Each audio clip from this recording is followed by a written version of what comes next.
శివాలయానికి వెడితే నందీశ్వరుడు ఉంటాడు. నందీశ్వరుడు యొక్క శృంగములలోంచి శివదర్శనం చెయ్యాలి. అసలు నందీశ్వరుడి దగ్గరికి వెళ్ళి ప్రార్థన చెయ్యకుండా శివలింగం వంక దర్శనం చెయ్యకూడదు. నంది దగ్గరికి వెళ్ళి మొట్టమొదట ప్రార్థన చెయ్యాలి.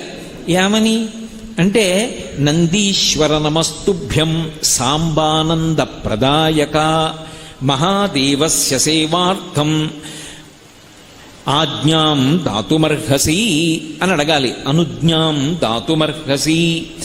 నందీశ్వర నమస్తుభ్యం.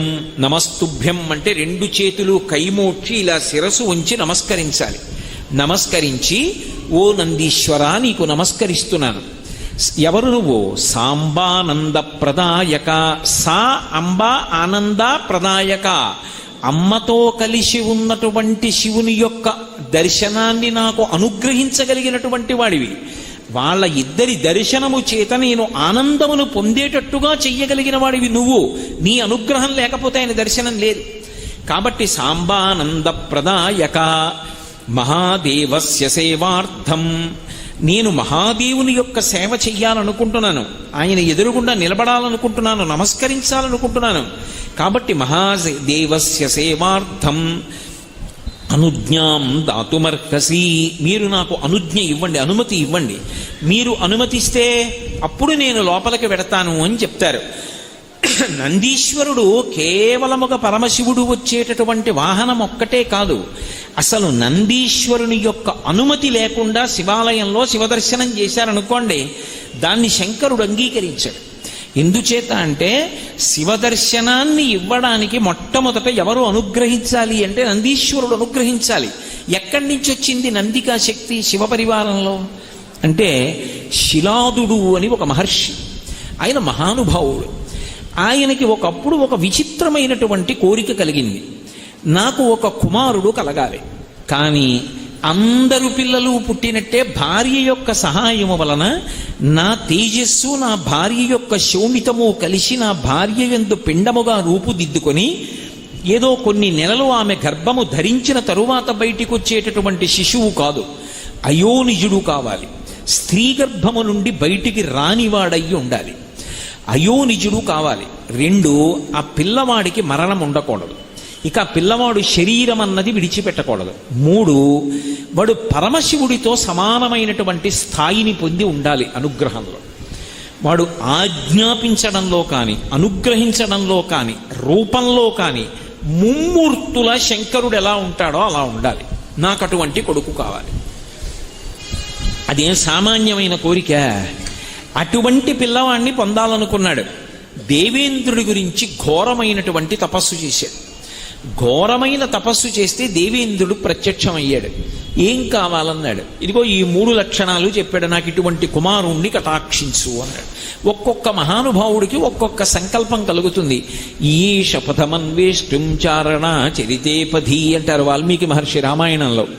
ఈయేష సంకల్పం. ఒక మనిషిలో వచ్చినటువంటి ఒక సంకల్పం, ఆ సంకల్పాన్ని గట్టిగా నిలబెట్టుకోగలిగిన వాడెవరో వాడు మహాత్ముడు అవుతాడు. నేను డాక్టర్ అవుతానండి అనుకున్న వాళ్ళందరూ డాక్టర్ అవరు. నేను డాక్టర్ అవ్వాలి అని కోరిక పుట్టడం చాలా గొప్ప. పుట్టిన తరువాత డాక్టర్ అవ్వడానికి ఊంచుకుని ప్రయత్నం చేసిన వాడెవరో వాడు డాక్టర్ అవుతాడు. అసలు ముందు సంకల్పం పుట్టాలి కదా. అసలు ఆ సంకల్పం పుట్టడం అందరికీ ఎందుకు పుడుతుంది? అందరికీ పుట్టదు. కాబట్టి అటువంటి సంకల్పం పుట్టింది శిలాదుడికి. అందుకంత తపస్సు చేశాడు. దేవేంద్రుడు ప్రత్యక్షమై అన్నాడు, హరుడొకరుండు తక్క అన్యులెవ్వరును ఈ వరంబును ఇవ్వగ సాటిరారు. అరయమునీంద్ర శంకరుండనాదిలయుండు భగవతోపకారి అతని గూర్చి ఘోరముగా తపించు. ఓ శిలాదుడా, నువ్వు 3 లక్షణములు కలిగినటువంటి కుమారుడు కావాలి అని చెప్పి కోరుకుంటున్నావు. కానీ హరుడొకరుండు తప్ప అన్యులొసంగగజాలరీ వరము. పరమశివుడు వినా ఈ వరమును ఇవ్వగలిగినటువంటి వాడు లోకంలో లేడు. ఎందుకని? నువ్వు మర్త్యలోకంలో ఉన్నావు. శిలాదుడు ఉన్నది ఇప్పుడు మనం ఉన్న లోకంలోనే ఆయన ఉన్నాడు. ఒకప్పుడు నువ్వు మర్త్యలోకంలో ఉండి కొడుకు కావాలంటున్నావు, అప్పుడు ఈ భూమి మీద పుడతాడు కొడుకు. ఈ లోకంలో ఎవరైనా పుడితే దానికి ఒక లక్షణం ఉంది, అందుకే దీన్ని మర్త్యలోకము అంటారు. ఈ లోకంలోకి ఎవరైనా శరీరంతో వస్తే వాళ్ళు మళ్ళీ ఆ శరీరాన్ని విడిచిపెట్టేయాలి. ఆ శరీరంతో ఊర్ధ్వలోకాలకి వెళ్ళడానికి అనుమతించరు.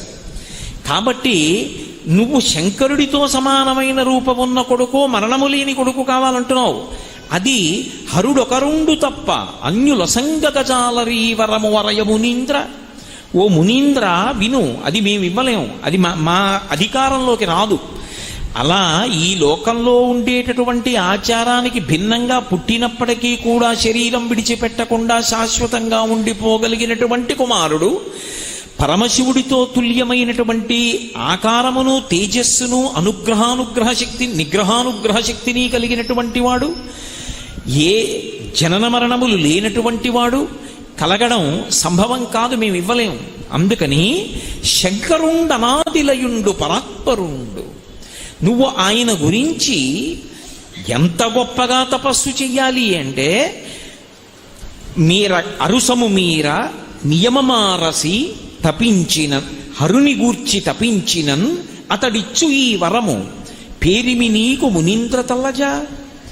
నువ్వు పరమశివుడి గురించి కానీ ఇటువంటి తపస్సు చేశావా, నీ అదృష్టం పరమశివుడు ప్రత్యక్షం అయ్యాడా, ఆయన ఇవ్వగలడు ఈ వరాన్ని. ఎందుకంటే ఆయన ఇది ఇక్కడ ఇవ్వచ్చా ఇవ్వకూడదా, ఆయన ఈశ్వర శబ్దంతో ఉన్నవాడు. ఆయన ఇవ్వగలిగినది ఇవ్వలేనిది అన్నది ఆయనకి లేదు, ఆయన ఇవ్వగలడు. అందుకని ఆయన గురించి తపస్సు చెయ్యి. అలా నువ్వు తపస్సు చేస్తే పేరిమి నీకు ఈ వరంబునిచ్చు మునీంద్ర తల్లజా, అటువంటి వరాన్ని నీకు ఇస్తాడు. అందుకని తపస్సు చెయ్యను. మళ్ళీ పరమశివుడి గురించి తపస్సు మొదలుపెట్టాడు. చాలా కాలం ఘోరమైన తపస్సు చేశాడు. చేస్తే శంకరుడు ప్రత్యక్షం అయ్యాడు. చిత్రం ఏమిటంటే, పరమశివుడు ప్రత్యక్షం అయ్యేసరికి ఎముకలు తప్ప శిలాదుడికి ఏమీ మిగలలేదు. మిగిలిన ధాతువులన్నీ పురుగులు తినేసి, ఆ రోజుల్లో అస్థిగత ప్రాణం కాబట్టి ఎముకలుంటే ప్రాణం ఉంటుంది కాబట్టి ప్రాణంతో ఉన్నాడు. పైనంతా పుట్టలు పట్టేసి ఉన్నాయి. శంకరుడే వచ్చి ప్రత్యక్షమైన బహిర్ముఖుడు కాలేదు. శంకరుడు తన చేతితో ముట్టుకున్నాడు, యథారూపాన్ని పొందాడు. పూర్వం ఉన్న కన్నా జవసత్వాలతో ప్రకాశించాడు. ఏం కావాలని అడిగాడు. అడిగితే అప్పుడు పరమశివుణ్ణి ఉద్దేశించి అడిగాడు, పరమశివ సుతు అయోనిజు, అలాగే నాకు ఓ పరమశివ సుతుడు కావాలి, కొడుకు కావాలి. వాడు అయోనిజుడు కావాలి. వాడు ఆడదాని కడుపులో పెరిగి పెద్దవాడై 9 నెలలో 12 నెలలో పూర్తయిపోయిన తరువాత బయటికి వచ్చేటటువంటి యోని సంభవుడైనటువంటి వాడు కాకూడదు. అలాగే వాడికి జరామరణములు ఉండకూడదు. అటువంటి 3 లక్షణములు ఉన్నవాడై ఉండాలి. దానికి తోడు నీకు చోకకువానిన్, నీతో సమానమైనటువంటి వాడు అయి ఉండాలి. నిగ్రహానుగ్రహ శక్తిలో నీ అంత తేజస్సు ఉండాలి. చూస్తే ముమ్మూర్తుల నీలాగే ఉండాలి. శివుడెవరో నందెవరో తెలియకూడదు. అలాంటి కొడుకుని ఇవ్వాలి. అలాంటి కొడుకుని నాకు కటాక్షించు. అలాంటి కొడుకుని నాకు ఇస్తే అప్పుడు నేను కృపతో నాకిమ్మో మురిషద, నువ్వు కాని దయతో నాకు అటువంటి కొడుకునిచ్చావా మురిసిపోతాను. సర్వలోక వంద్యపదాబ్జ, సర్వలోకముల చేత నమస్కరింపబడేటటువంటి పాదపద్మములు కలిగినటువంటి పరమశివ, నువ్వు అనుగ్రహించాలనుకుంటే నాకు అదిగో అటువంటి కుమారుణ్ణి కటాక్షించాను. ఆయన ఒక్క చిరునవ్వు నవ్వన్నాడు, సుతుడు కావాలి, వాడు నీ కొడుకు అయ్యి ఉండాలి, అయోనిజుడయ్యి ఉండాలి, జరామరణములు లేనివాడయ్యి ఉండాలి, నాతో సమానుడయ్యి ఉండాలి. ఇటువంటి కొడుకు కావాలి నీకు. లోకంలో ఇలా అడిగిన వాళ్ళు ఉన్నారా ఎవరైనా? భక్తికి ఎంత పరవశించిపోతాడు పరమశివుడు అన్నదానికి పరాకాష్ఠ నందీశ్వర వృత్తాంతం. తథాస్తు. ఇప్పుడు అయోనిజుడు కదు పుట్టాలి, భార్య కడుపులోంచి వచ్చేవాడు కాకూడదు. శిలాదుడు సంతోషించాడు, వెళ్ళిపోయాడు. వెళ్ళిపోయి ఆయన ఒక యజ్ఞాన్ని సంకల్పం చేసి యజ్ఞం చేస్తున్నాడు. ఆ యజ్ఞం చేస్తూ ఉండగా ఆ యజ్ఞకుండంలోంచి అకస్మాత్తుగా అగ్ని 1000 సార్లు దాని కాంతి పెరిగిపోతే ఎలా ఉంటుందో అంత కాంతితో ఒక బాలుడు పైకి లేచాడు. లేచి యజ్ఞకుండంలోంచి బయటికి వచ్చాడు. ఓ శివానుగ్రహంతో నాకు ఈ కుమారుడు కలిగాడన్నాడు, వాడికి ఉపనయనం చేశాడు, వేద విద్య అంతా నేర్పించాడు, పెరిగి పెద్దవాడు అవుతున్నాడు. పరమశివుడు చిన్న పరీక్ష పెట్టాలనుకున్నాడు. మహర్షుల్ని పంపించాడు. ఆ మహర్షులు ఆశ్రమానికి వెళ్ళి అన్నారు, పరమశివుడు చెప్పిన మాట నువ్వు సరిగ్గా వినలేదు. ఈ పిల్లవాడు అల్పాయుర్దాయం, ఎక్కువ కాలం బ్రతకడవు. ఈ పిల్లవాడు ఈ ఆయుర్దాయం అయిపోయింది, ఇంకా కొద్ది రోజులే ఉంటాడన్నాడు. శిలాదుడు ఘోరున ఏడ్చాడు. ఈ పిల్లవాడు అన్నాడు, నాన్నగారు దేనికి ఏడుస్తున్నారు? నిగ్రహానుగ్రహ సమర్థుడు పరమశివుడు, ఆయన ఇవ్వలేనిది లోకంలో లేదు.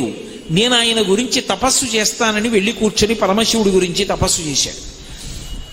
ఆ పిల్లవాడి తపస్సుకి పరమ సంతోషాన్ని పొందినటువంటి శంకరుడు ప్రత్యక్షమయ్యాడు.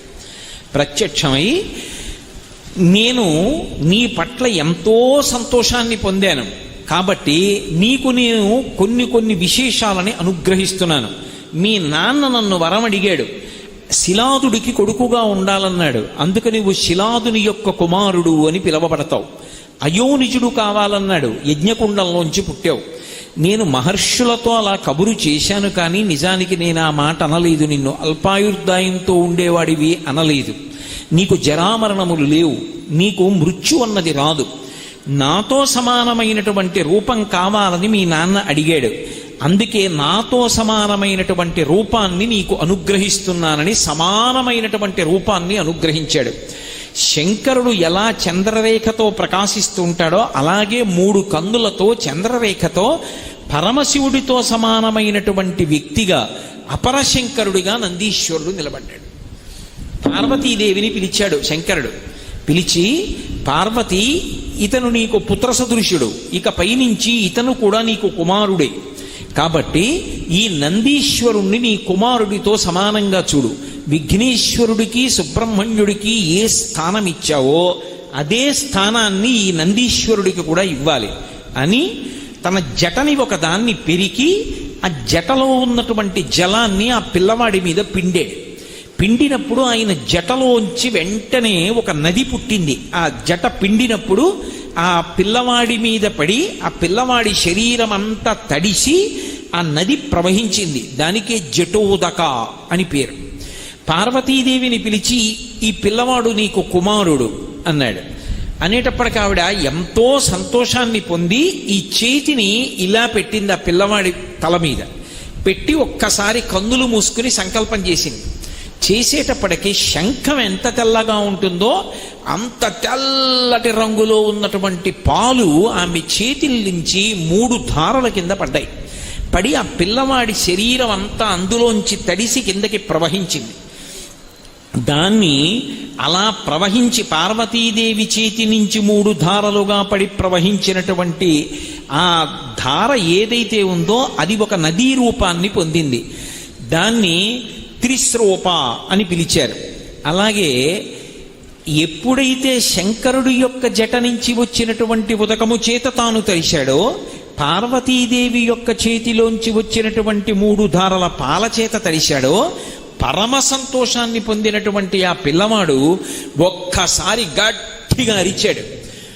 ఆ అరిచినప్పుడు వృషధ్వని అంటారు. అంటే ఎద్దు అరిస్తే ఎలా ఉంటుందో అంబారామం అటువంటి రవం చేశాడు.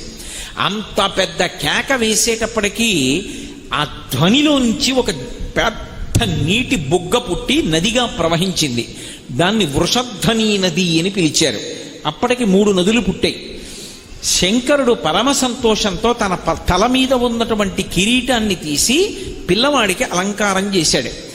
ఇంతకాలం పరమశివుడి తల మీద అలంకారం చెయ్యబడినటువంటి స్వర్ణ కిరీటాన్ని తీసి ఈ పిల్లవాడి తల మీద పెట్టేటప్పటికీ ఆయన తలలో ఉన్నటువంటి గంగధారతో కూడుకున్నటువంటి ఆ కిరీటంలో ఉన్నటువంటి బంగారంతో కూడుకున్న జలం పిల్లవాడి శరీరం నుంచి కిందకి నదిగా ప్రవహించింది. ఎందుకు ప్రవహిస్తుంది అంటే మిగిలిన వారిని అనుగ్రహించడానికి. దానికి జంబూ అని పేరొచ్చింది, జంబూ నది అని. ఒక్క కనులిప్త ఇలా కను మూసి కను తెరిచేటప్పటికి ఇంత అనుగ్రహాన్ని పొంది ఆ పిల్లవాడు 4 నదుల ఉత్పత్తికి కారణం అయ్యేటప్పటికి పైన ఉన్నటువంటి మేఘమండలం మురిసిపోయింది.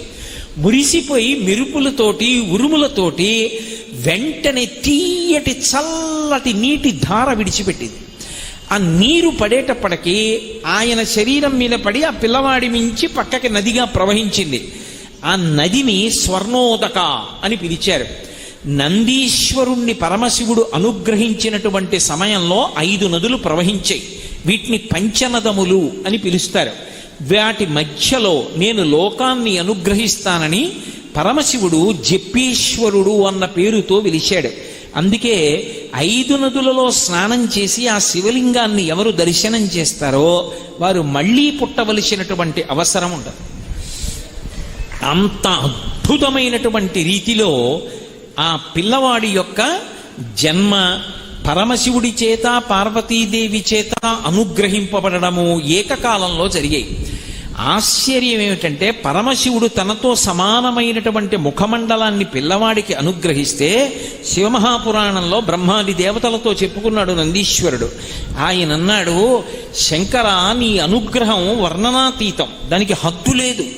మా తండ్రి తపస్సు చేసి అడిగాడని నీతో సమానమైన రూపాన్ని నాకు ఇచ్చేశావు. కానీ నాకొద్దు, నువ్వు అనుగ్రహించిన మిగిలినవి స్వీకరిస్తాను.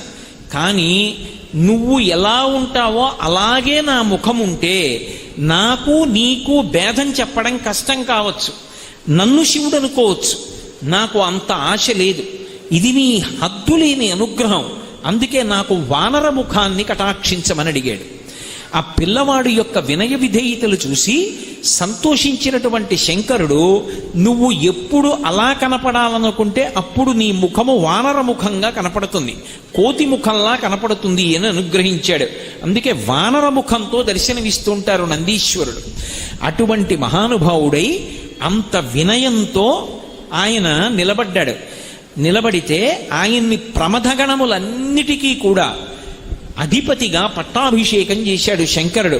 అప్పుడు తూర్యములనన్నింటినీ మోగించారు, మంగళవాద్యములను రోగించారు, దిక్కులు పిక్కటిల్లిపోయి పుష్పవృష్టి కురిసింది, అప్సరోగణములు నాట్యములాడాయి. అంత గొప్పగా ఆయనకి పట్టాభిషేకం చేశారు.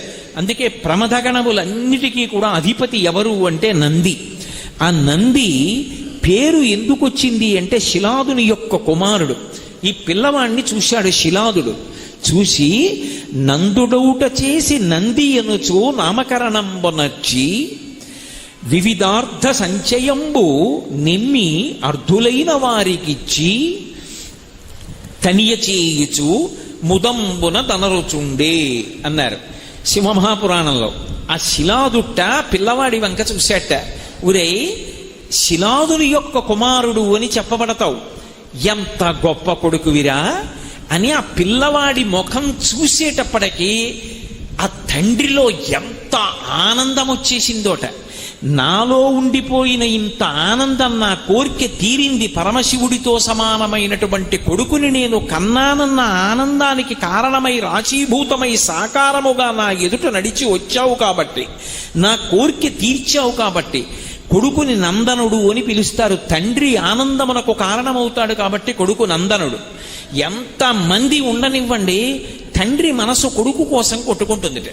అందుకే కొడుకుని నందన అన్న శబ్దంతో పిలుస్తారు.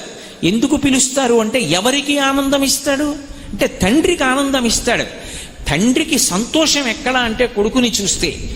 ఎంత కష్టంలో ఉండనివ్వండి, ఆ కొడుకుని ఒకసారి కౌగిలించుకున్నాడు అనుకోండి తండ్రి, అంత కష్టాన్ని మరిచిపోతాట. పుత్రగాత్ర పరిష్వంగా అంటారు.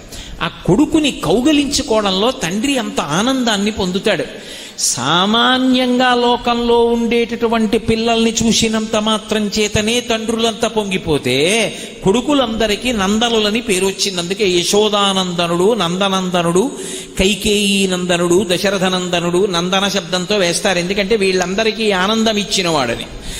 మరి అటువంటిది లోకంలో ఉన్నటువంటి పిల్లల కన్నా కూడా భిన్నమైనటువంటి రీతిలో అయోనిజుడైనటువంటి శుతుడు, జరామరణములు లేనివాడు, పరమశివుడితో తుల్యమైన వాడు కావాలి నాకు కొడుకని నేను ప్రార్థన చేస్తే, నువ్వు మళ్ళీ తపస్సు చేసి పరమశివుని యొక్క అనుగ్రహాన్ని పొంది 5 నదులు పుట్టడానికి కారణమై పార్వతీ పరమేశ్వరుల చేత అనుగ్రహింపబడి ప్రమదగణాధిపత్యాన్ని పొంది నువ్వు నడిచి వస్తుంటే పరమశివుడికి వాహనంగా అంగీకరింపబడితే నిన్ను చూసి నేనెంత మురిసిపోతాను.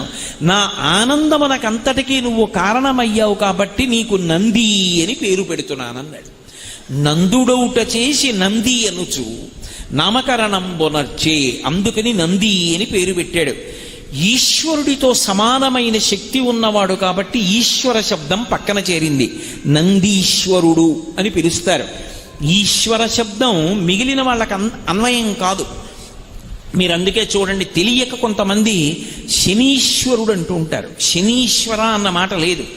గ్రహములలో ఏ గ్రహమునకు కూడా ఈశ్వరత్వం లేదు. గ్రహములు ఫలితాల్ని ఇచ్చేటప్పుడు భగవంతుని యొక్క శాసనాన్ని బట్టి అనుగ్రహిస్తాయి. భగవంతుడు కూడా ఓ గ్రహాన్ని నువ్వు ఇలా ఫలితం ఇవ్వవద్దు అంటే గ్రహం ఊరుకోవాలంతే. శనీశ్వరుడు అన్న మాట లేదు. శనైశ్చరుడు, శనైహి చరహ. ఆయన మెల్లమెల్లగా నడుస్తాడు. అందుకే జాతకంలోకి వస్తే ఎక్కువ కాలం నడుస్తాడు. అందుకని శనైశ్చరుడు, శనీశ్వరుడు లేదు. కానీ నందీశ్వరుడు, ఎందుకంటే ఈశ్వరుడితో తుల్యమైన వాడు కాబట్టి నందీశ్వర అని పేరు వచ్చింది. మన అదృష్టం ఏమిటంటే ఆ నందీశ్వరుడు తపస్సు చేసినటువంటి భూమి ఏది ఉన్నదో అదే నంది మండలము అన్న పేరుతో పిలవబడింది. ఇప్పటికీ మనం శ్రీశైలం వెడితే శ్రీశైలానికి చాలా దగ్గరలో నంద్యాల అని ఇప్పుడు పిలవబడుతోంది. అది నంద్యాల కాదు, అసలు నందుల యొక్క ఆలయముల వరుస ఉన్నటువంటి ప్రదేశం కాబట్టి నందుల ఆలయ ఆవళి, నందులకు ఆలయములు ఎన్నో ఉన్న ప్రదేశం అది నందుల ఆలయము. నందుల ఆలయ ఆవళి క్రమక్రమంగా నంద్యాల. ఒకప్పుడు దీని పేరు హేలాపురి, ఇప్పుడు ఏలూరు. ఒకప్పుడు మా ఊరి పేరు కోకనదము, ఇప్పుడు కాకినాడ. ఒకప్పుడు పీఠికాపురము, ఇప్పుడు పిఠాపురము. అలాగే ఒకప్పుడు అది నందులకు ఆలయము, ఇప్పుడు నంద్యాల. అటువంటి ఆ ప్రాంతంలో నంది మండలం ఉంది. ఎక్కడ నందీశ్వరుడు తపస్సు చేశాడో అక్కడ పరమశివుడు అనుగ్రహించి నందికి శివుడికి భేదం ఉండకూడదని మీ తండ్రి శిలాదుడు అడిగాడు కనుక నేను అక్కడ బ్రహ్మనంది అన్న పేరుతో పెద్ద నందీశ్వర స్వరూపంతో వెలిసి ఉంటాను. ఉండి మిగిలినటువంటి నందులన్నిటినీ కూడా నేను శాసిస్తూ ఉంటాను. నంది తేజస్సు శివ తేజస్సు ఏకీకృతమై వెలిసినటువంటి లింగస్వరూపం. అందుకే అక్కడ ఉన్నది మహానంది. ఒకానొకప్పుడు ఆ మహానంది క్షేత్రాన్నంతటినీ కూడా బాగా పునర్నిర్మాణం చేయడం కోసం పానమట్టం దగ్గర తవ్వారు. తవ్వితే గొర్రె పట్టడానికి ఎంత చోటు ఉంటుందో అంత చోటుతో కైవారం ఉంటుంది. గోరువెచ్చగా ఉంటాయి. మీరు అందుకే ఎప్పుడైనా మహానంది దగ్గర ముందు పెద్ద తటాకం ఉంటుంది. మీరు ఆ తటాకంలో దిగి స్నానం చేస్తే ఎంత నీరు వస్తుంటుందో పక్క పొలాల్లోకి వెళ్ళిపోతుంటుంది. ఎక్కడి నుంచి వస్తోంది ఎవరికి తెలియదు. ఇప్పటికీ కూడా కాళేశ్వరం వెళ్ళినప్పుడు అక్కడ అభిషేకం చేసినటువంటి జలాలన్నీ గోదావరి నదిలోకి ఎలా వెళ్ళిపోతాయో ఎలా అర్థం కాదో అలాగే మహానంది వెళ్ళినప్పుడు శివలింగం యొక్క అడుగు భాగాన్ని తాకి వస్తూ ఉంటాయి ఆ జలాలు. ఒకప్పుడు పునర్నిర్మాణం చేస్తున్నప్పుడు కింద జలప్రవాహాన్ని చూశారు. ఆ ప్రవాహం వెడుతూ ఉంటుంది. అది గోరువెచ్చటి నీటిగా వెడుతూ ఉంటుంది ఆ జలప్రవాహం. అక్కడ మహానంది, ఆ మహానందిని పరివేష్టించి నవనందులుగా 9 నందులుగా ఉన్నాడాయన. అందులో వినాయకనంది, గరుడనంది, ప్రథమనంది, సూర్యనంది, చంద్రనంది, నాగనంది, బ్రహ్మనంది, విష్ణునంది, శివనంది. ఈ 9 నందులు నవనందులు. ఒకప్పుడు నందులు పరిపాలన చేసి ఆ దేవాలయాల్ని పునర్నిర్మాణం చేశారు కాబట్టి అని ఒక మాట. కానీ శాస్త్రంలో 9గా వెలిసినటువంటి నందిస్వరూపములకు ప్రధాన పరిపాలకుడై వెలిశాడైన బ్రహ్మనంది అన్న పేరుతో. మహానందిగా నందీశ్వరుడు శివచైతన్యంతో కలిసి రాశీభూతమైనటువంటి లింగస్వరూపం. అందుకే అది నంది తపస్సు చేసినటువంటి ప్రదేశం. ఆ ప్రదేశంలో అడుగు పెట్టడం, ఆ తటాకంలో స్నానం చేయడం, మహానంది క్షేత్రాన్ని దర్శనం చేయడం పరమాద్భుతమైనటువంటి విశేషాలుగా చెప్తారు. అందుకే మీరు ఇప్పటికీ చూడండి, మహానంది వెడితే ఆ తటాకంలో స్నానం చెయ్యాలనుకున్న వాళ్ళు ₹1 కాసు విడిచిపెట్టారనుకోండి, అంత నీటి కింద నుంచి కూడా నాణ్యం స్ఫుటంగా కనపడుతూ ఉంటుంది. నాణ్యం మీద ఉన్న బొమ్మ కూడా కనపడుతుంది. అంత స్వచ్ఛమైన నీటి ధార, అది ఎప్పుడు ఆగిపోవడం ఉండదు, అలా వస్తూనే ఉంటుంది ఆ నీటి ధార. అంత గొప్ప నంది మండలం ఏర్పడింది. నందీశ్వరుడు అన్న పేరుతో శివపరివారంలో ఆయన ప్రధానుడయ్యాడు. ప్రధానుడై ఆయన అనుగ్రహం లేకపోతే శివదర్శనము కాదు. ఇది నందీశ్వరుడు పొందినటువంటి వరం. అందుకే నేను శివాలయానికి వెడతానండి, వాహనమే కదండి, నేను శివలింగాన్ని దర్శనం చేస్తానండి అంటే కుదరదు. అందుకే నందీశ్వరుణ్ణి మీరు గమనించండి, ఆయన ఆనందమంతా ఎక్కడుంటుంది అంటే శివదర్శనంలోనే ఉంటుంది. ఎప్పుడూ శివలింగం వంక చూస్తూ ఉంటాడు. శివలింగం అంతరాలయంలో ఉంటుంది, నంది బయట ఉంటాడు. ఎండ రానివ్వండి, నందిని ఒక్కొక్కసారి మీరు వేసవి కాలంలో వెళ్ళి సాయంకాలం ప్రదోష సమయంలో ముట్టుకుంటే వేళ్ళు కాలుతాయి, అంత వేడిగా ఉంటుంది మూర్తి.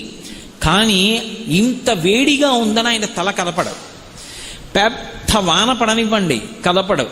భక్తి ఎక్కువైపోయి కార్తీక మాసంలో నంది తోక కింద దీపం పెట్టనివ్వండి, ఆయన కదలడం.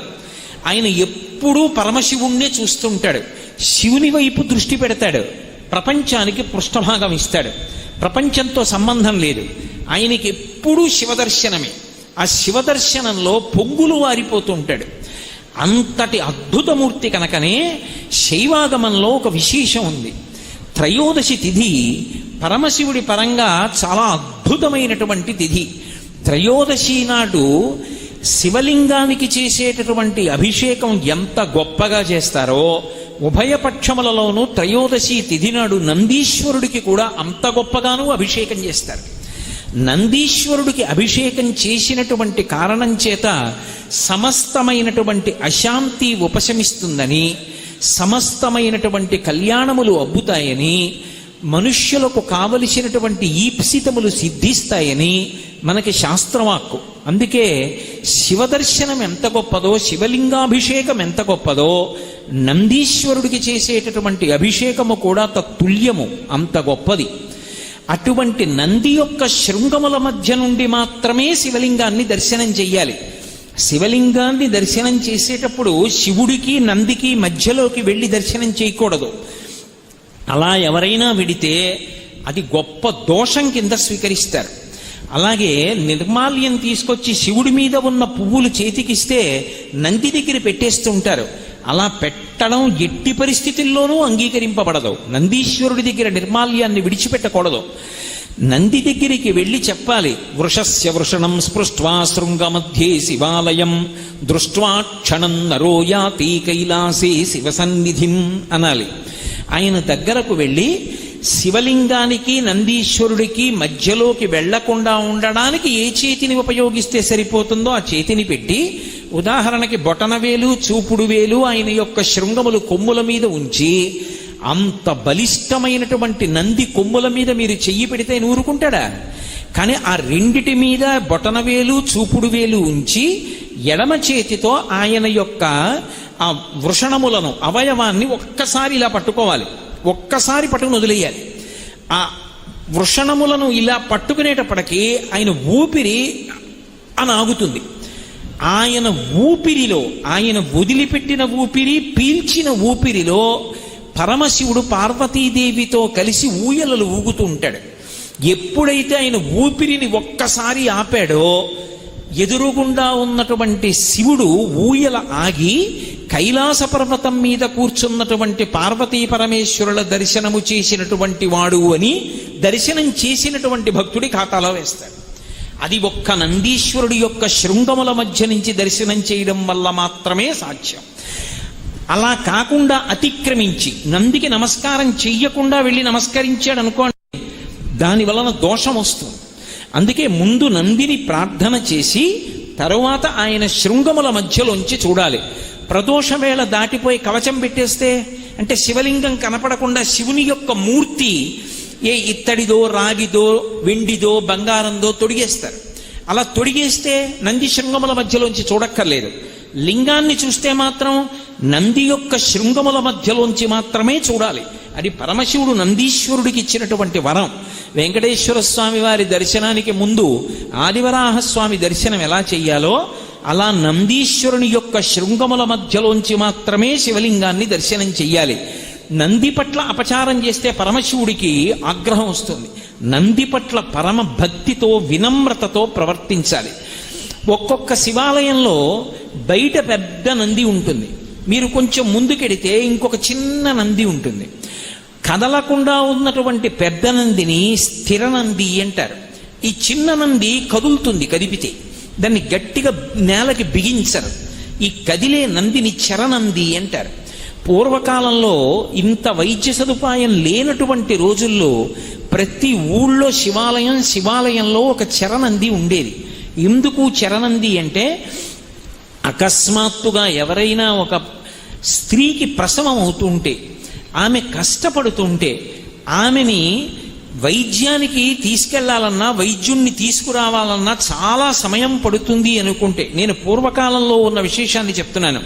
అప్పుడు ఏం చేసేవారంటే, శివాలయంలో అర్చక స్వామి దగ్గరికి వెళ్ళేవారు. అర్చకుడు వచ్చి శివాలయం తలుపులు తీసి ఈ చరనందిని ప్రసవ వేదనతో బాధపడుతున్నటువంటి పిల్ల ఉన్న ఇంటి వైపుకి తిప్పేవాడు. ఈ నంది అటువైపుకి తిరిగి చూస్తే సుఖప్రసవం అయ్యేది. అందుకని చరనంది నుంచేవారు. నంది యొక్క దృష్టి పడితే ఆపద తొలగుతుంది అని. అందుకని స్థిరనంది, చరనంది అని 2 నందులు శివాలయంలో ఉండేటటువంటి సంప్రదాయం పూర్వకాలంలో ఉండేది. ఇప్పటికీ మీరు కొన్ని ప్రాచీనమైన శివాలయాలకు వెడితే శివనంది, చరనంది అని 2 నందులు కనబడుతూ ఉంటాయి. అలా నందీశ్వరుడు ఉండడానికి కారణాల్లో అదొకటి. మహానుభావుడైనటువంటి నందీశ్వరుడు ధర్మమునకు ప్రతీక. ఒకానొకప్పుడు శిలాదుడు వరమడిగితే అనుగ్రహించాడు పరమశివుడు. అనుగ్రహించి ఎవరు పిల్లవాడిగా వెళ్ళాలి, యజ్ఞకుండంలోంచి పిల్లవాడిగా పైకి వెళ్ళవలసిన వాడెవరు అంటే ధర్ముణ్ణి పిలిచాడు. ధర్మమే ఒక ఆకృతిని పొందితే ధర్ముడు అని పిలుస్తారు. ఆ ధర్ముణ్ణి పిలిచి శిలాదునికి నువ్వు కుమారుడిగా వెళ్ళు అన్నాడు. ఆ ధర్మమే శిలాదుడికి కొడుకుగా వచ్చింది. అందుకే వృషభ రూపంలో పడుకుంటాడు పరమశివుడి ముందు. నంది పురుష రూపంతో ఉండడు. పురుష రూపంతో ఉండకుండా ఎద్దు ఎలా ఉంటుందో అలా ఉంటాడు. కారణం ఏమిటంటే, ఎక్కడైనా సరే ధర్మము వృషభ రూపంలో ఉంటుంది, భూదేవి గోరూపంలో ఉంటుంది. భూదేవి శ్రీ మహావిష్ణువుతో మాట్లాడవలసి వస్తే గోరూపాన్ని పొందుతుంది. ధర్మము వృషభ రూపాన్ని పొందుతుంది. ఎద్దుకి 4 కాళ్ళు ఉంటాయి, అలాగే వృషభమునకు 4 కాళ్ళు. ఈ ఎద్దుకున్న 4 కాళ్ళు అవి సత్యము, శౌచము, తపస్సు, దయ. ఈ 4 ధర్మమునకు ఉండేటటువంటి 4 కాళ్ళు. వృషభమునకు 4 కాళ్ళు ఉంటాయి. ఈ 4 కాళ్ళు నిజానికి అవి డెక్కలు కాళ్ళు కావు. నందీశ్వరుడు వృషభ రూపంలో పడుకున్నాడు అంటే ధర్ముడే పడుకున్నాడు. అందుకే నందిని స్పృశించడం, నంది శృంగములలోంచి దర్శనం చేయడం, నందికి నమస్కారం చేయడం వల్ల ఏమవుతుంది అంటే, శివుడు ఏది ఇస్తాడో నంది అదే ఇస్తాడు. శివుడికి రుద్రాభిషేకం చేశాం అంటారు. రుద్రుడు అన్న పేరు ఆయనకి ఎందుకు వచ్చింది అంటే, ఏదో కోపంగా ఉంటాడు కాబట్టి రుద్రుడు అని కాదు దాని అర్థం. రుత్యా ధర్మాన్ అవలోకయతి ప్రాపయతివా ఇది రుద్రః. వేదముల యొక్క శబ్దము చేత, వేదమంత్రముల చేత లోకమునకంతటికీ ధర్మాన్ని నేర్పిన వాడెవరో, ధర్మము చెప్పిన వాడెవరో, ధర్మమునందు అనురక్తి కల్పించిన వాడెవరో, ధార్మికంగా మనం బ్రతుకుదామనేటటువంటి కోరిక గట్టిగా నిలబడేటట్టు చెయ్యగలిగిన వాడెవరో, ధార్మికమైన జీవనమునందొచ్చేటటువంటి వైక్లభ్యములు తట్టుకోవడానికి కావలసినటువంటి శక్తిని కూడా అనుగ్రహించగలిగిన వాడెవరో ఆయన రుద్రుడు. ఆ రుద్రుడు ఏ ధర్మాన్ని అనుగ్రహిస్తాడో నందీశ్వరుడు కూడా అదే అనుగ్రహిస్తాడు. అందుకే వృషభ రూపంతో 4 కాళ్లతో పడుకుంటాడు. ఒక్కొక్కచో నందీశ్వరుడు అద్భుతమైనటువంటి అనుగ్రహ ప్రదాత. ఆయన ఇవ్వలేనిది లేదు. మీరు చూసి ఉంటారు, ప్రత్యేకించి పశ్చిమ గోదావరి జిల్లాలో ఆ ఆచారం ఎక్కువ. పేరులో బసవా ఉంటుంది. చాలామంది పేర్లలో, ఇప్పుడు ఉన్నటువంటి తరాల్లో నాకు తెలియదు కానీ ఇప్పుడున్న తరానికి ముందు తరం వరకు పేర్లలో, చాలామంది పేర్లలో బసవా ఉంటుంది. ఆ బసవా ఎందుకు వచ్చిందో తెలుసా? బసవేశ్వరుడు అని పేరు నందీశ్వరుడికి. బసవయ్య అంటారు. నంది అనుగ్రహించి కొడుకు పుడతాడు. నందీశ్వరుడి మెడలో శనగలు కడతారు. ఇప్పటికీ శ్రీశైలంలో శనగల బసవయ్య అంటుంటారు. ఇప్పటికీ వింటాడు. అందుకే మీరు ఎప్పుడైనా శ్రీశైలంలో ఉన్న నందిని జాగ్రత్తగా చూడండి. 3 గంటలు కట్టుకుంటాడు. కింద 1 గంట, మధ్యలో 1 గంట, మెడలో 1 గంట ఉంటాయి. 2 చెవులు ఒకలా ఉండవు, ఇలా ఉంటుంది ఒక చెవి.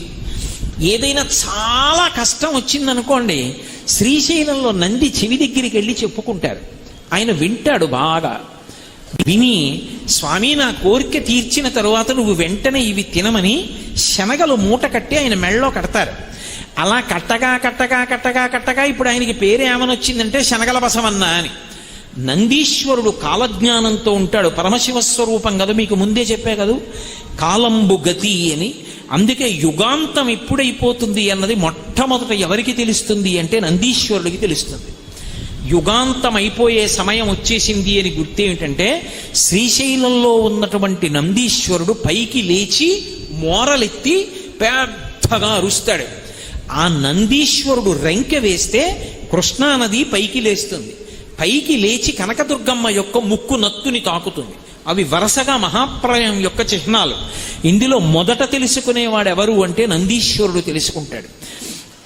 నందీశ్వరుడు నిరంతర శివదర్శనంలో ఉంటాడు. అందుకే నంది చెయ్యని దర్శనం మొదట ఎవ్వరూ చేయకూడదు. మీరు ఇప్పటికీ శ్రీశైలాది క్షేత్రములకు వెడితే సుప్రభాతం చదువుతారు. ప్రాతస్మరామి గణనాథ మనాథ బంధుం సింధూరపూర పరిశోభిత గండ యుగ్మం బుద్దండ విఘ్న పరిఖండన చండ దండమాఖండలాది సురనాయక బృంద వంద్యం అని సుప్రభాతమంతా చదివేసిన తర్వాత తెర తీస్తారు. పరాకు చెప్తారు, పక్కకుండండి పక్కకుండండి, ముందు నంది చూడాలి, పక్కకుండండి అని చెప్తారు. నందీశ్వరుడు మొట్టమొదట శివదర్శనం చెయ్యాలి, తర్వాతనే మనం చెయ్యాలి. నందికి శివుడికి మధ్యలోంచి వెళ్ళకూడదు. అటువంటి బసవయ్య ఆయన ప్రథమ దర్శనం చేస్తూ ఉంటాడు. ఒక్కొక్కచో నంది ఎంత అనుగ్రహాన్ని ఇచ్చేస్తాడంటే ఇక పునర్జన్మ లేకుండా కూడా చెయ్యగలడు. శ్రీశైలంలో ఇప్పటికీ కూడా శిఖరేశ్వరము అని ఒక ప్రదేశం ఉంది. అక్కడ కొండ పైకి ఎక్కుతారు, మెట్లదారి ఉంటుంది. ఆ పైకి ఎక్కి అక్కడ చరణంది ఉంటుంది, నంది తిప్పుతారు. ఆ నందిని తిప్పినప్పుడు ఆ నందీశ్వరుడి యొక్క పాదముల కింద చిన్న కైవారంలా ఉంటుంది. అందులో 4 పదార్థములు వెయ్యాలి: నువ్వులు, బెల్లం, బియ్యం, పత్తి గింజలు. ఈ 4 వెయ్యాలి. ఇప్పుడు నేను మళ్ళీ అవన్నీ ఎందుకు వేస్తారు ఏమిటి ఎక్కడ చెప్పగలను, ఎప్పటికవుతుంది? ఆ 4 పదార్థములు వేసి నందిని గుండ్రంగా తిప్పాలి. తిప్పితే 4 నలుగుతాయి. ఈ 4 నలిగిన తరువాత శ్రీశైల శిఖరం వేపుగా నందిని ఉంచుతారు. ఉంచి ఇందాక నేను చెప్పినట్టుగా చేతివేళ్లుంచి ఆయన పృష్ఠభాగాన్ని పట్టుకుని శ్రీశైల శిఖరం వంక చూస్తారు. అలా ఎవరు చూశారో శ్రీశైల శిఖరం దృష్ట్వా పునర్జన్మ న విద్యతే, వారికి ఇక పునర్జన్మ లేదు. నందీశ్వరుడు అంతటి అనుగ్రహ ప్రదాత. అటువంటి నంది మీరు జాగ్రత్తగా గమనిస్తే నిరంతరం శివుడి వంక చూస్తూ శివ శాసనాన్ని తీసుకుంటూ ఉంటాడు దృష్టిలోకి. ఒకప్పుడు నందనార్ అని ఒక మహాభక్తుడు, శివభక్తుడు, ఆదనూరు అని ద్రవిడ దేశంలో ఒక చిన్న ఊరిలో పుట్టాడు ఆయన. ఆయన జన్మత ఆయనకి అంత గొప్ప శివభక్తి ఏర్పడింది, జన్మజన్మాంతర సంస్కారం మహానుభావుడిది. ఆయన ఒకప్పుడు ఆ ఆదనూరికి దగ్గరలో ఉన్నటువంటి తిరుప్పంగూర్ అనబడేటటువంటి క్షేత్రంలో పరమశివుడికి ఉత్సవాలు జరుగుతున్నాయంటే చూడడం కోసమని వెళ్ళాడు. పిల్లలందరితో కలిసి బయలుదేరి ఒళ్ళంతా విభూతి అలదుకుని పరమ సంతోషంతో చిందులు వేసుకుంటూ వెళ్ళాడు. ఆ రోజుల్లో ఉన్నటువంటి ఆచారం రీత్యా శివాలయం అంతరాలయం వరకు ఆ పిల్లల్ని రానివ్వలేదు. నందీశ్వరుడి వెనక ఉన్నటువంటి ధ్వజస్తంభం వరకే అనుమతించారు. పిల్లలు, చిన్నపిల్లలు పాపం ఈ నందనార్కి కన్నులారా ఒక్కసారి చూడాలి ఆ శివలింగాన్ని అని ఉంది.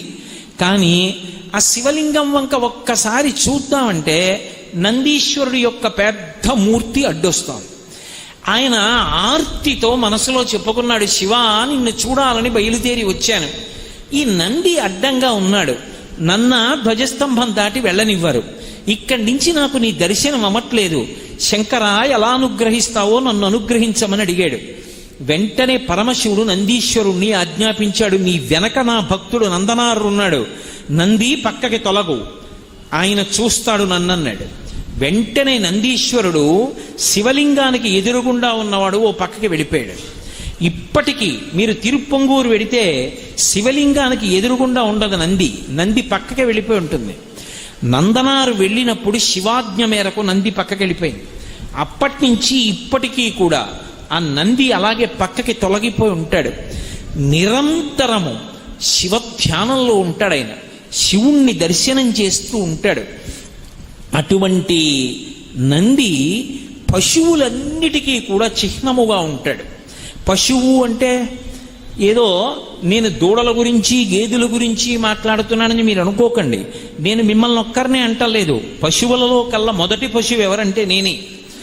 నా మీద పెట్టుకుంటే మీకు మిమ్మల్ని అన్నాను అన్న క్లేశం కలగకూడదని ముందు నా మీద పెట్టుకుంటున్నాను. లోకంలో అన్నీ పశువులే మనతో కలిపి. ఎందుచేత అంటే పశువు అన్న మాటకు అర్థం ఏమిటంటే పాశము చేత కట్టబడినది. మెడలో తాడు ఉండి తాడుతో కట్టబడితే పశువు అంటారు. పశువు, పాశము, కట్టుటకు స్థానము, ఈ మూడు ఉంటాయి. ఒక ఎద్దుందనుకోండి, దాని మెడలో ఓ తాడు, ఆ తాడు రెండో కొస ఏదో కర్రకో దేనికో కడతారు, ఒకవైపు మెడకి కడతారు. కట్టబడడానికి పశువు ఉంటుంది. అలాగే మనకి కూడా గత జన్మలలో చేసుకున్నటువంటి కర్మపాశములు ఉంటాయి. వాటిని అనుసరించి మనం సుఖదుఖములను పొందుతుంటాం. ఆ కర్మపాశముల చేత కట్టబడి ఉంటాం. అందుకే కర్మపాశముల చేత కట్టబడి జన్మ ఒక రాట. జన్మ అన్న స్తంభానికి కర్మపాశముల చేత కట్టబడి తిరుగుతూ ఉంటాడు కాబట్టి పశువు. అందుకే శంకర భగవత్పాదులంతటి వారు శివానందలహరి చేస్తూ స్మృతౌ శాస్త్రౌ విద్యాం అంటూ పశుమాం సర్వజ్ఞ ప్రథిత కృపయా పాలయ విభో అంటారు. శంకర, నేను పశువుని, మీరు పశుపతి. కాబట్టి మీకు నాకు ఈ అనుబంధం చాలదా? పశువుని రక్షించుకోవలసిన వాడు పశుపతి, కాబట్టి మీరు నన్ను కాపాడుకోండి అన్నారు. అలా లోకములో ఉన్నటువంటి వాళ్ళందరూ పశువులైతే తరించాడు అనడానికి గుర్తు ఆ పాశం పోవాలి మెడలోది. కర్మపాశములు తెగిపోవాలి. ఈ కర్మపాశములు ఎప్పుడు తెగిపోతాయి? శివానుగ్రహం కలిగితే కర్మపాశములు తెగిపోతాయి. తెగిపోతే పశువు పశుపతిలో కలిసిపోతాడు. అందుకే ప్రతి వారిలో కూడా నేను నేను అని ఒక జీవలక్షణం ఉంటుంది. నేనంటాను, నేనున్నాను అనుకోండి, నాకు ఆకలేస్తోంది అంటాను, నాకు దాహం వేస్తోంది, నాకు తలకాయ నిప్పిగా ఉంది, నాకు కాసేపు విశ్రాంతి తీసుకోవాలనుంది అంటాను. ఈ నేను నేను అనబడేటటువంటి జీవుడు అందరిలో ఉంటాడు. అందరిలో ఉన్న జీవుడు కర్మపాశముల చేత కట్టబడి శరీరంతో తిరుగుతూ ఉంటాడు. ఈ పశువులన్నిటికీ కలిపి చిహ్నమేది అంటే అదిగో ఆ పెద్ద నంది. అందుకే మీరు కాఠ్మండు వెడితే ఆ కాఠ్మండులో పంచముఖాలతో ఉంటాడు పరమశివుడు. ఆ పంచముఖాలతో ఉన్నటువంటి శివలింగానికి ఎదురుగుండా చాలా పెద్ద నంది ఉంటుంది. ఆ నంది సమస్తమైనటువంటి జీవులకు ప్రతినిధి. పశువు పశుపతిలో ఎప్పుడు కలిసిపోతుంది అంటే ఆ పాశము తొలగిపోవాలి, మెడలో ఉన్న పాశం తెగిపోవాలి. అది మామూలు తాడు కాదు, కర్మపాశం. అది ఎప్పుడు తొలగిపోతుంది అంటే భక్తితో ఎవరు పరమేశ్వరుణ్ణి ఆరాధన చేస్తారో ఆ భక్తిని చూస్తాడు ఆయన. భోళాశంకరుడు భోళాశంకరుడు అంటాడు. భోళాశంకరుడు అంటే ఏదో ఉబ్బులింగడు, మనం ఏదో మనసులో కాపట్యం పెట్టుకుని పైకి శివా శివ అంటే లొంగిపోయే అమాయకుడు కాడు. ఏమీ తెలియకపోయినా మనసు నిష్కల్మషంగా ఉండి ఒక్కసారి పిలిచినా లొంగిపోయేటటువంటి వాడు భోళాశంకరుడు. అంతేకాని లోపల కుళ్ళు బుద్ధులన్నీ పెట్టుకుని పైకి మాత్రం 4 మాటలు ఆయన పేరు చెప్పేస్తే పొంగిపోయేంత అమాయకుడు కాడాయన. కాబట్టి అటువంటి తత్వం ఉన్నవాడు. ఆయన పట్ల భక్తితో ఎవడు ప్రవర్తిస్తాడో వాడి పాశములను తొలగతోస్తాడు. ఆ పాశము తీసేస్తే ఇక పశువు కాదు, పశుపతిలో కలిసిపోతాడు. ఈ పశువులన్నిటికీ నిదర్శనం ఎవరు అంటే నందీశ్వరుడు. అందుకే పశుస్వరూపంతో పడుకొని ఉంటాడు ఆయన. ఈ నంది చాలా ఆశ్చర్యకరమైనటువంటి లక్షణంతో ప్రకాశించింది. ప్రత్యేకించి మీరు ఆంధ్రదేశంలో నందీశ్వరుడి యొక్క మూర్తుల్ని పరిశీలనం చేస్తే ఒక్కొక్క చోట ఒక్కొక్క అద్భుతమైనటువంటి నందీస్వరూపం కనబడుతుంది. లేపాక్షి వెడితే లేపాక్షిలో ఉండేటటువంటి నందీశ్వరుడికి పూజ లేదు. మనందరం చెప్తామే లేపాక్షి బసవయ్య లీచిరావయ్య కైలాస శిఖరిలా కదలిరావయ్యా అంటాం. ఎక్కడ భూగోళం మొత్తం మీద అటువంటి నంది లేదు. అంత అద్భుతమైన నంది. ఎందుకో తెలుసా? గండభేరుండ పక్షి ఉంటుంది. ఆ గండభేరుండ పక్షి తన 2 కాళ్లతో ఏనుగుని ఎత్తుకుని పట్టుకుంటుంది. అంటే ఆ పక్షి ఎంత బలం ఉన్న పక్షో మీరు ఆలోచించండి. గండభేరుండ పక్షి ఒక మదపుటేనుగుని ఎత్తి పట్టుకుని ఉండగా ఉన్నటువంటి పథకంతో ఒక గొలుసు మెళ్ళో వేసుకుని నందీశ్వరుడు ఉంటాడు. అంటే నంది ఎంత పెద్ద నంది! ఒకానొకప్పుడు లేపాక్షిలో దేవాలయం కడుతున్నటువంటి శిల్పులు ఖాళీ ఉన్నప్పుడల్లా గండబేరుండ పక్షి పట్టుకున్నటువంటి ఏనుగుతో ఉన్నటువంటి హారాన్ని మెడలో వేసుకున్నంత పెద్ద నందిని చెక్కాలి అని కోరిక పుట్టి ఖాళీ ఉన్నప్పుడల్లా ఓ నందిని చెక్కుతూ వచ్చారు. అదొక పెద్ద శిల. అది అద్భుతమైనటువంటి నందీశ్వర స్వరూపమైంది. ఆ నందే లేపాక్షిలో ఉన్నటువంటి నంది. అక్కడ నుంచి చూస్తే నాగలింగ స్వరూపం కనపడుతుంది. అసలు ఆ నందీశ్వరుడి వంక చూస్తే ఒళ్ళు రోమాంచితం అవుతుంది, వెంట్రుకలు నిక్కబుడుచుకుంటాయి ఆనందంతో. అబ్బా ఏమి చెక్కారా అనిపిస్తుంది. అంత అద్భుతమైనటువంటి నంది. ఒక్కొక్క చోట ఉండేటటువంటి నందికి ఒక్కొక్క లక్షణం ఉంటుంది. మీకు ఇక్కడే ఏలూరులోనే ఇప్పుడు దాన్ని శృంగేరి పీఠాధిపతులు నాకు తెలిసినంత వరకు జరాపహరీశ్వరుడు అని పేరు పెట్టారు. మా చిన్నతనంలో జలాపాలీశ్వరుడు అని పిలుస్తుండేవాళ్ళం. అక్కడ నంది ఎంత ప్రాముఖ్యమో శివలింగం అంత ప్రాముఖ్యం. మీ ఊళ్ళో మీ ముందు కూర్చుని మీ ఊళ్ళో ఉన్న ఒక శివాలయం యొక్క వైభవం చెప్పడం అంటే సాహసమే, మీకు అందరికీ తెలిసే ఉంటుంది. అందరం ఏం చేస్తామంటే నంది శృంగములలోంచి శివలింగాన్ని చూస్తాం. ఇక్కడ ఏలూరులో ఉన్నటువంటి శివాలయానికి ఉన్న ప్రఖ్యాతి ఏంటంటే, శివాలయం వెనక్కి వెడితే శివాలయంలో శివలింగం ఉన్నటువంటి అంతరాలయం వెనక ఉన్నటువంటి గోడకి కన్నం ఉంటుంది. ఆ కన్నంలోంచి మీరు చూస్తే నందీశ్వరుడు కనపడతాడు. ఆ నంది కాలు ఇలా ముందుకి పెట్టి ఉంటాడు. ఇలా ముందుకి పెట్టి ఉన్నటువంటి కాలుకి ప్రత్యేకంగా కడియం వేసేవారు. ఆయనకి కడియం వేసి మెడలో ఆ శనగలు మొదలైనవి మూట కడితే పిల్లలు పుడుతూ ఉండేవారు. సంతానకారకుడై ఉండేవాడు. ఈప్సితములను కటాక్షిస్తూ ఉండేవాడు. ఈ ఊళ్ళోనే ఆ స్వామి శివలింగము ఎంత ఈప్సితములను ఇవ్వగలిగినటువంటి శక్తి కలిగినదో, నందీశ్వరుడు కూడా తత్తుల్యమైనటువంటి విశేషమైన దర్శనములు ఇవ్వగలిగినటువంటి మహానుభావుడు. అలాగే కాకతీయ నంది. మీరు 1000 స్తంభాల మంటపానికి వెడితే వరంగల్లో 6 అడుగుల ఎత్తు నంది పడుకుని ఉంటుంది.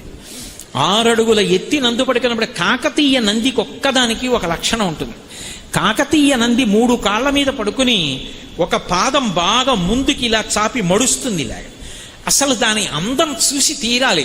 ఇలా ఎలా కూర్చుంటుందంటే పరమ గంభీరంగా ఉంటుంది. దుష్కరం నిష్ప్రతిద్వంద్వం చికీర్షం కర్మమానర సముద్ర అని వాల్మీకి మహర్షి సుందరకాండలో వర్ణించినట్లుగా ఏదో నందీశ్వరుడు పర్వతం మీద కూర్చుని చూస్తుంటే ఎలా ఉంటుందో కాకతీయ నంది అలా ఉంటుంది. అలాగే ఓరుగల్లు పక్కన వరంగల్ పక్కన రామప్ప దేవాలయం ఉంది. రామప్ప దేవాలయంలో నందీశ్వరుడు ఉంటాడు. రామప్ప దేవాలయంలో ఉండే నందీశ్వరుడు ఒక చమత్కారం.